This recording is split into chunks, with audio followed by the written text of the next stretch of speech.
আমি একটা কথা গতদিনও বলেছিলাম। আমার কাছে মনে হয় প্রবলেম সলভিং খুবই ইম্পোর্টেন্ট একটা বিষয়।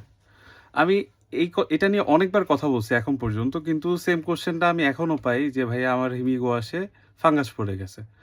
তো হিমিগোয়াশে ফাঙ্গাস প্রতিরোধের জন্য হচ্ছে আপনাকে কয়েকটা স্টেপ মেইনটেইন করতে হবে। আমি যতবারই লিখে বলি, এটা কারোর মনে থাকে না। আমি এজন্য ভাবলাম হচ্ছে আমি একদম ক্লিয়ারলি ডেসক্রিপশন সহ বলে দিই।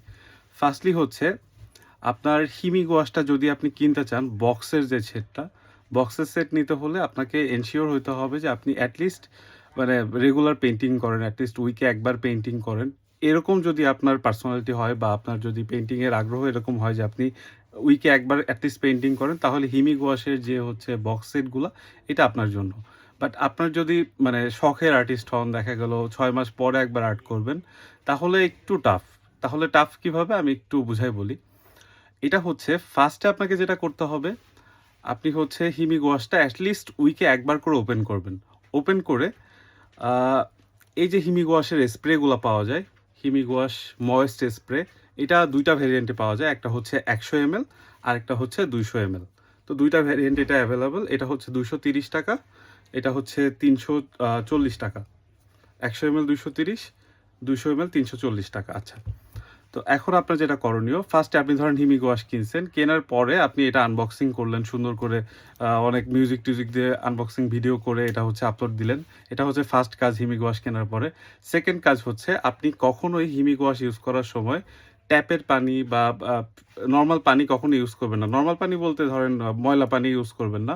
হিমিগ ওয়াশের একটু আলাদা করে যত্ন নিতে হয়। যত্নটা কিভাবে নিবেন? আপনি কেনা পানি, দোকানে যে মাম পানিগুলা পাওয়া যায়, কেনা বোতলের পানিগুলা, ওই পানি দিয়ে হিমিগ ওয়াশে আ পেইন্ট করার সময় বা ব্রাশ ধোয়ার সময় ওই পানিগুলা ইউজ করবেন। এটা গেল ১ নাম্বার কথা। আর সেকেন্ড হচ্ছে আপনি ইউজ করার শেষে জাস্ট এই আ ঢাকনাটা ওপেন করে এই একটু স্প্রে করে দিবেন। এই স্প্রে বেরা মান-সম্মান রাখি যাই বের হইছে। আচ্ছা।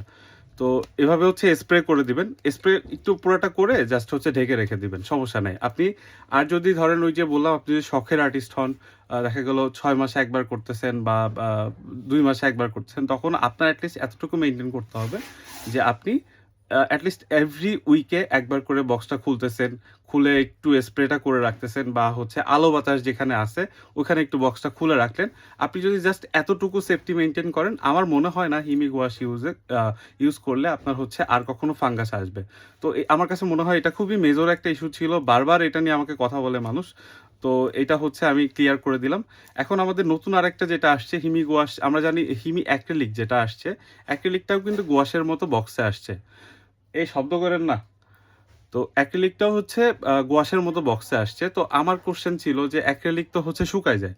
তো বক্সের ভিতরে যদি বক্স ওপেন করে রাখি তাহলে তো শুকায় যাওয়ার কথা। কিন্তু আমি দেখলাম ওরা যে টেকনোলজিটা ইউজ করছে ওখানে হচ্ছে ওদের যে গোয়াশের হিমির অ্যাক্রিলিক যে স্প্রেটা আনছে, আপনি যদি হিমি অ্যাক্রিলিক কালারে এই স্প্রেটা ইউজ করেন তাহলে হচ্ছে ওই কালারের ময়েসটা থেকে যায়। মানে ওটা শুকায় না। যতক্ষণ ওটা বক্সে আছে আপনি এটা ইউজ করলে বক্সের মধ্যে ওটা শুকাবে না।